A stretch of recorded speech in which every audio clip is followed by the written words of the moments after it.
Welcome back to Worlds of Tennis, presented by BNP Paribas. John Wertheim and the editors from Tennis.com, Peter Bodo, Tom Perrotta, and Andrew Friedman talk about the coaching dynamic in tennis.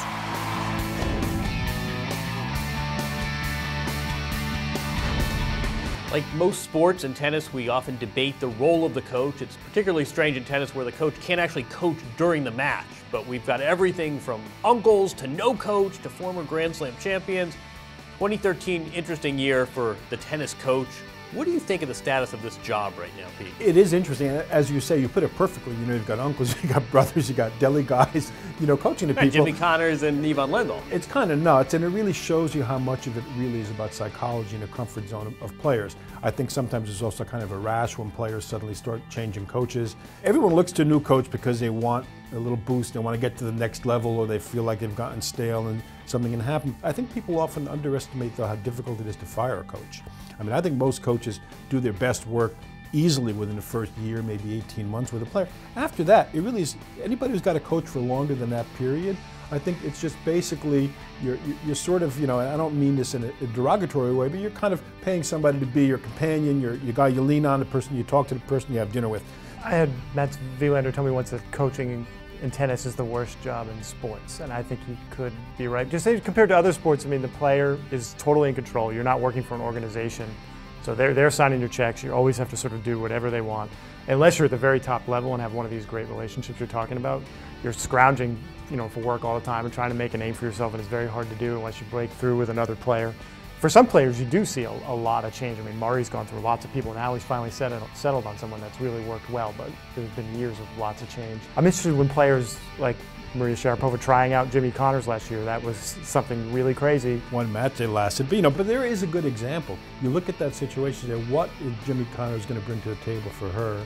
And a lot of people just shrugged, threw up their hands, didn't understand. I think to some degree that seemed like, not that they did it for public relations reasons, but it seemed like a real attractive kind of a matchup. It seemed like something that would really stick with people, and kind of it was really a buzzworthy kind of a pairing. Well, that's about as far as it went. You know, the buzz died at the edge of the court. I've always found it odd, this notion that people are going to be able to sort of upload, you know, his intensity and competitiveness.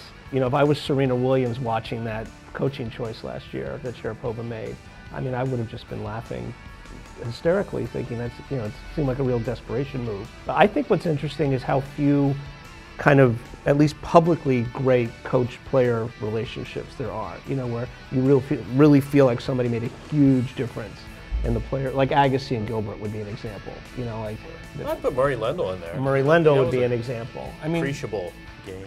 There are, but they seem to really be the exceptions. You know, when you hear these, but there are these cases where coaches do seem to have helped somebody really find the right game, kind of get over mental hurdles, which I think is part of the Lendl-Murray thing. Not just that, but I think that's a big part of it. I spent a lot of time with Murray and Lendl last year and talking about it, and he said the big thing he needed to bring to Murray was for him to loosen up a little bit, relax. You already work plenty hard, you work crazy hard, you need to enjoy it more. Which, coming from Ivan Lendl, you would not expect. But that's the court. Well, you know, you can also come back to the basic thing. Now, everyone needs a coach developmentally. After your developmental phase is over, there's only so much you can do. Like, nobody's doing a lot of big changing of somebody's backhand. Jimmy Connors isn't retooling Sharapova's serve. No, exactly. It would be a different story. And of course, he would have been the worst guy to retool his serve. That was one of the things with Connors, because he had a terrible serve. Exactly. He had that C motion. Right. Once you get past the developmental stage, it becomes about something else. And I think there's something fundamentally awkward about that relationship, because tennis is such an individualistic sport. Even the rules of tennis militate against having, you know, another voice in that conversation. You're out there, you're on, you know, it's supposed to be all about you.